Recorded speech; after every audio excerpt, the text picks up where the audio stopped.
सभी मेरे प्रिय छात्रों को प्यार भरा नमस्ते। चलिए शुरू करते हैं। आज के इस वीडियो में हम बात करेंगे, चैप्टर का नाम है भूमंडलीकृत विश्व का बनना, जहां पे हम क्या देखेंगे कि इस चैप्टर के कौन कौन से ऐसे बहुविकल्पी हैं जिन बहुविकल्पी को पढ़ करके इस बार आने वाले बोर्ड एग्जाम में हम लोग अगर 70 नंबर का पूर्णांक हमारे सामने है तो 70 में 70 लाएंगे। ठीक है, हाँ। तो चलिए वीडियो को शुरू करते हैं एक प्यारी सी स्माइल के साथ। ठीक है, तो चलो आज का जो सबसे पहला बहुविकल्पी है, बहुत खतरनाक वाला बहुविकल्पी। देखो ये बहुविकल्पी इतना आसान है कि अगर आप इसको ध्यान से देखें तो नाम देखो, क्वेश्चन क्या है, अंतरराष्ट्रीय देखो इसका आंसर भी नहीं पूछूंगा मैं आपसे, अंतरराष्ट्रीय मानव अधिकार दिवस कब मनाया जाता है। तो देखो हम क्या करेंगे, ऑप्शन रिप्लेस करेंगे। यहाँ से कह रहा अंतरराष्ट्रीय मानव अधिकार दिवस कब मनाया जाता है, हमें नहीं पता भाई, इतना प्रचलित चीज नहीं है हम लोग के, उसमें इतना ज्यादा प्रचलन इसका नहीं कि रोज इसको सुनते हो, तो हमें नहीं याद। हमने कहा चलो ठीक है 10 दिसंबर पता नहीं क्या था, लेकिन हमें पता है कि 5 सितंबर का क्या मनाया जाता है, शिक्षक दिवस। क्या मनाया जाता है, शिक्षक दिवस। तो ये तो हो ही नहीं सकता। उसके बाद 14 नवंबर को चिल्ड्रंस डे, बाल दिवस, ये भी नहीं हो सकता है कि नहीं। उसके बाद 15 अगस्त, भाई यह तो को भूल ही नहीं सकते हो। 15 अगस्त को क्या हुआ था, हम और आप क्या हुए थे, आजाद हुए थे। क्या हुए थे, आजाद। तो ये भी नहीं हो सकता। अब बचा क्या, ये, तो यही वाला ऑप्शन हमारा क्या हो जाएगा। इस तरह के बहुविकल्पी हैं। इसमें बच्चे कह देते अरे गुरुजी आपने पढ़ाया ही नहीं, इतना कठिन आया था हम कर ही नहीं पाए। अरे इसमें क्या कठिन है भाई, तुम भले मत याद करके जाओ, तुम्हें नहीं याद, लेकिन तुमने यहाँ से क्या देखा कि भाई इसमें नहीं होता, इसमें नहीं होता, इसमें नहीं होता, यही वाला बचा, इसे टिक मार दिया। और वास्तव में आंसर भी यही है। याद भी कर लो कि अंतरराष्ट्रीय मानव अधिकार दिवस कब मनाया जाता है, 10 दिसंबर को, मतलब आने वाली 10 तारीख को। आज कितनी तारीख है, 26। आज 26 है ना। आने वाली 10 तारीख को हम लोग कौन सा दिवस मनाएंगे, अंतरराष्ट्रीय मानव अधिकार। चलो हम लोग मनाएंगे, ठीक है। हाँ हाँ, छुट्टी ना रही उन्ना, हम आपको आपके अधिकारों के बारे में बताएंगे। उस दिन हम अपने क्षेत्र के मानवाधिकार मीडिया के चीफ ब्यूरो पत्रकार को बुलवाएंगे, हमारे मोहल्ले में रहे। चलो हाँ, ये पहला बहुविकल्पी हो गया। दूसरा बहुविकल्पी लिखिएगा कॉपी में, क्वेश्चन दूसरा नंबर लिखिएगा, बहुत इंपॉर्टेंट बहुविकल्पी है। लिखेगा विश्व व्यापार संगठन। दूसरा बहुविकल्पी है विश्व व्यापार संगठन WTO कोष्ठक के अंदर, ठीक है, की स्थापना कब की गई। उत्तर डाल के लिखिएगा सन 1995 में। तीसरा प्रश्न बहुत बहुत बहुत ज्यादा इंपॉर्टेंट प्रश्न है। लिखिएगा 1785 ईस्वी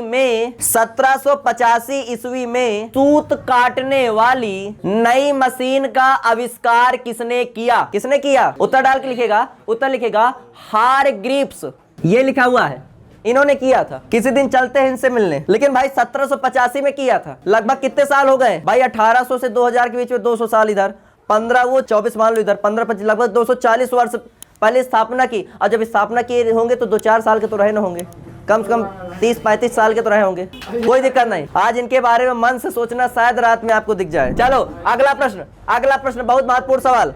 लिखो वह संक्रामक बीमारी जो यूरोपीय लोगों के साथ दक्षिण अमेरिका पहुंची। भैया वो कौन सी बीमारी थी जो यूरोप के लोगों के साथ कहां पहुंच गई, दक्षिण अमेरिका। तो कौन सी बीमारी थी, उत्तर डाल के लिखना चेचक। अगला प्रश्न लिखो, अगला प्रश्न, आर्थिक मंदी का सर्वाधिक दुष्प्रभाव किस औद्योगिक देश पर पड़ा। उत्तर डाल के लिखना अमेरिका। उत्तर डाल के लिखो अमेरिका। आप देख रहे हो ऑनलाइन जितने भी बच्चे आप देख रहे हो कि आप के सामने जैसे ही मैं प्रश्न बोलता हूं, मेरे ऑफलाइन वाले बच्चों में से तुरंत आवाज से क्या आता है, उसका सटीक आंसर आता है। इससे आप अंदाजा लगा सकते हो कि हमारे ऑफलाइन वाले बच्चे कितने मजबूत हैं। और इस बार मैं आपको दिखा दूंगा कि इस क्षेत्र में अगर कोई टॉपर होगा तो उस टॉपर के नीचे उसकी संस्था का नाम, उस संस्था के मालिक का नाम क्या लिखा जाएगा, ज्ञान केमिस्ट्री का बाई अंकुर शुक्ला सर। ठीक है ना, मन लगा के पढ़ो यार, मैं हूं ना। चलो अगला प्रश्न लिखिएगा, अफ्रीका में रिंडर पेस्ट क्या था, एक जानवर था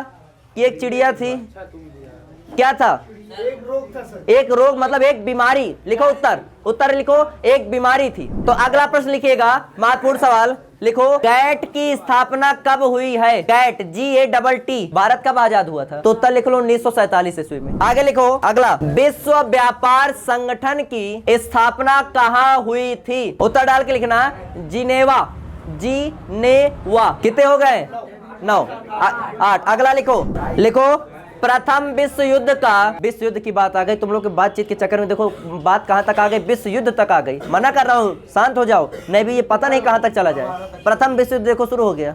मैं नहीं चाहता कि 2 भी आए। लिखो प्रथम विश्व युद्ध का प्रारंभ कब हुआ था? लिखो 1914। सबसे इंपॉर्टेंट प्रश्न, आज का सबसे महत्वपूर्ण सवाल लिखिए, संयुक्त राष्ट्र संघ का मुख्यालय कहां पर स्थित है? उत्तर डाल के लिखो न्यूयॉर्क। ठीक है ना, बहुत इंपॉर्टेंट क्वेश्चन। अब सुनो, जैसे ऐसा नहीं कि BC-20 कोई सीरीज बन रही है उधर से, ऐसा नहीं कि कोई BC-20 बने। जिस चैप्टर में जितने बहुविकल्पी हमारे हैं इंपॉर्टेंट उतने हम बताएंगे। इस चैप्टर के लिए मेरे हिसाब से खाली यही 10 बहुविकल्पी थे, बाकी अगले चैप्टर में और भी बहुविकल्पी उनको आपको हम और बताएंगे। इस वीडियो में जितनी भी चीजें थी हमने कवर कर दी। अगर आप लोग को समझ में आई हो तो ठीक है, नहीं समझ में आई हो तो बताना, ठीक है ना। हम अगले वीडियो में उसको जरूर समझाएंगे। मिलते हैं नेक्स्ट वीडियो में, तब तक के लिए जय हिंद, जय Bharat, thank you, have a nice day.